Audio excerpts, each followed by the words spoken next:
dinosaurs down under and underwater.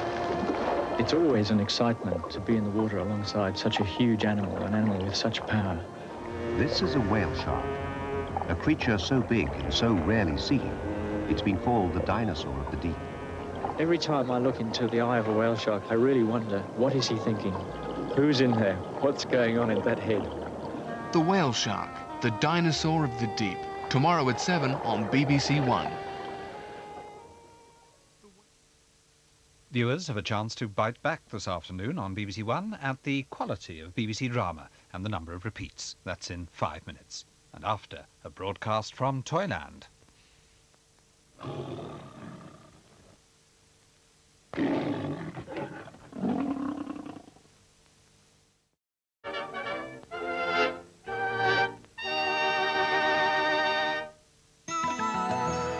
Tonight on BBC One. And look who's in training for the love of a good woman. But can he keep it up? More laughs at 7:30 as love finds 2 more victims. Well, at least Lionel seems happy.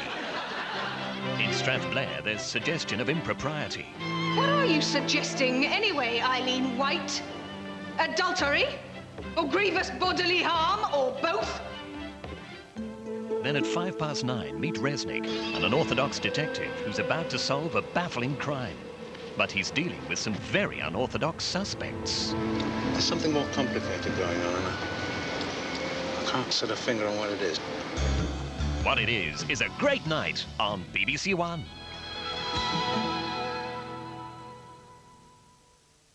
Superdogs will be put through their paces and hoops and tests of skill, speed and obedience in the 4th quarter-final of the National Challenge in 40 minutes. First on BBC One, it's the BBC being put to the test.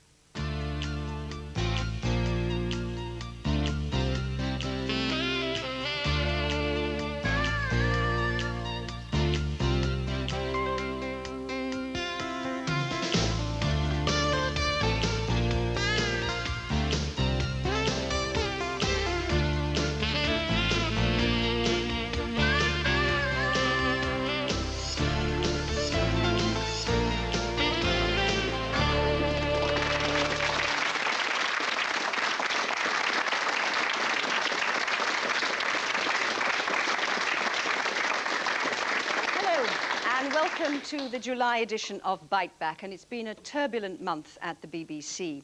The management style of its Director General, John Burt, was roundly attacked by one of its most distinguished correspondents, Mark Tully. Mr. Burt firmly rejected the charges made against him. A survey showed the BBC's staff are proud to work for it, but don't feel safe saying what they really feel about it. Esther Ranson, one of its most famous presenters, was told her programme That's Life will be laid to rest after 21 years.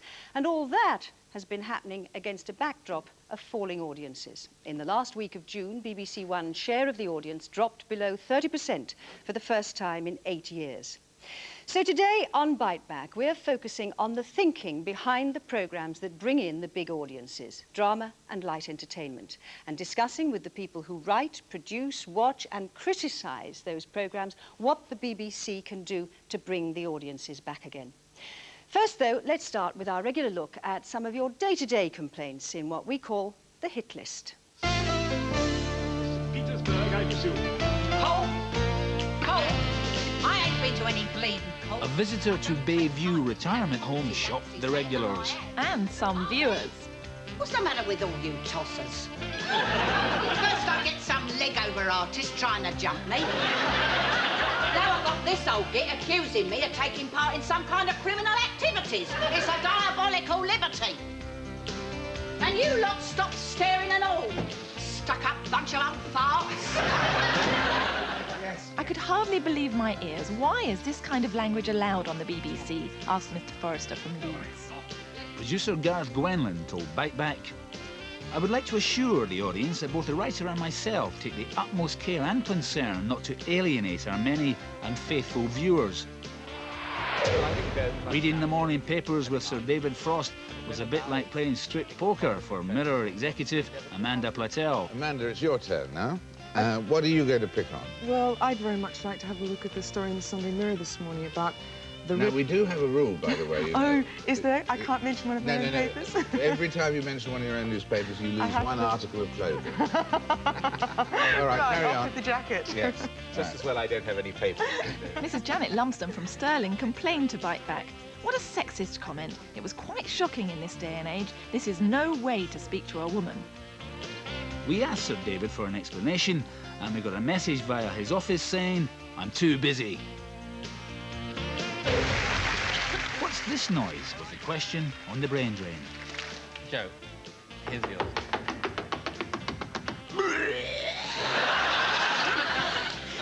Pretty straightforward. What's that? Yes, sounds like me on a Friday night again, but I think it's probably the midwife who delivered David Mellor. Brash and nasty. Insulting, complain viewers.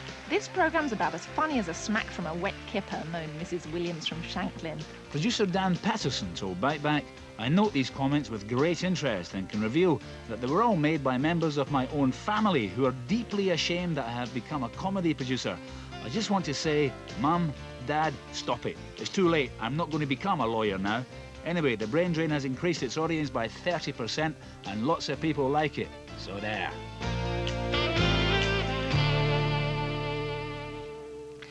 Well, the complaints you made there pale into insignificance compared with your concerns about BBC programmes as a whole.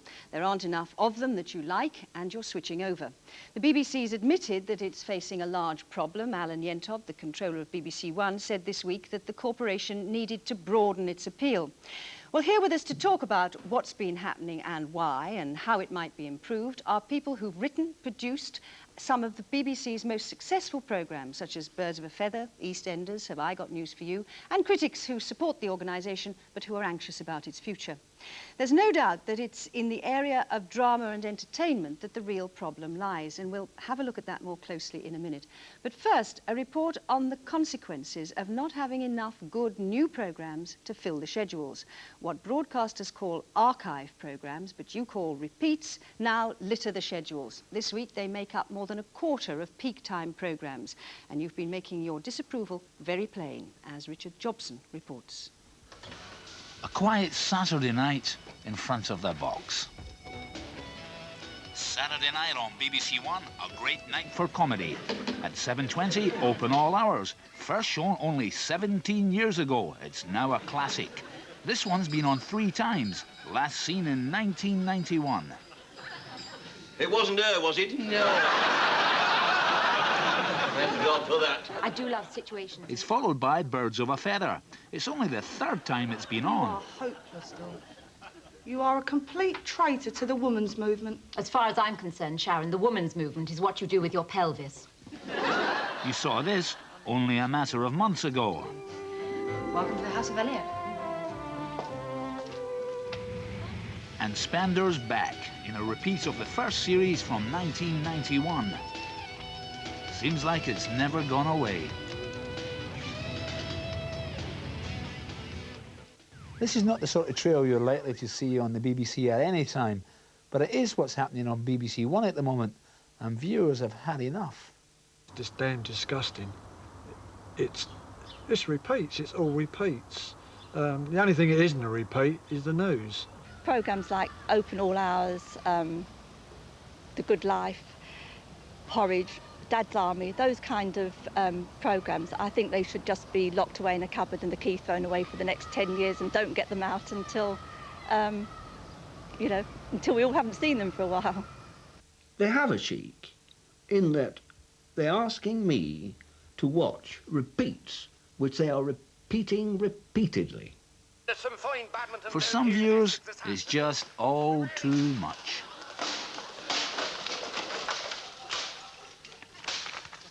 Saturday night is the worst, but there are repeats on every night of the week. A quarter of the programmes on the BBC are repeats. In the last week, there were almost 12 hours of them on BBC1 in the evenings, and some of the programmes are now really old, like The Good Life, first made in 1975, and it certainly looks like it. Tom, I do... What is that? 2 dustbins on a trolley. The schedule is beginning to look very stale now. Many repeats have simply gone well past their sell-by date, like Dad's Army, which has been running since 1968. They stopped making it in 1977, but it's still on. For many viewers, though, the final straw was an episode of Casualty, shown in June. It was set at Christmas. Now, it may be that the BBC thinks we all spend our time outside during the summer and that nobody watches television, so it doesn't really matter what they put on. But the fact is, there are some people who don't go out, even on a Saturday night, and they enjoy spending their time in front of the box. I do get a bit fed up when I see the same old programmes coming again and again. It's not so bad in the winter, of course, because there's a great effort in the autumn to put good programmes on, but somehow the whole thing slips during the summer holidays, and as if the BBC's given up and doesn't care whether people watch television or not. I think the problem with the BBC and this summer is quite simply that it's run out of money. But I think what we're seeing now, especially on a Saturday night, is perhaps a new scheduler trying to reinvent the wheel, and just too many in a row on a Saturday night and not all fitting together. What you doing? Switching you off. Well, don't you like it? Oh, it's dreadful. Embarrassing. Is it? Yes, it's perfectly awful. Disgraceful. I don't know how they got the nerve to put it on. ITV are also showing repeats, but far fewer, about half what the BBC show, so more people are switching over to ITV. I mean, I do. I watch The Bill, which I've never watched. I didn't even like it, but I watch it now because it's on a Saturday night. On Saturdays, the BBC is trailing behind ITV. Moving The Bill from Friday to Saturday night is winning the summer's ratings battle. Saturday night is very important to ITV. The summer is quite a fruitful period for audience watching. If it gets very, very hot, which most often in Britain it doesn't, then audience figures go down.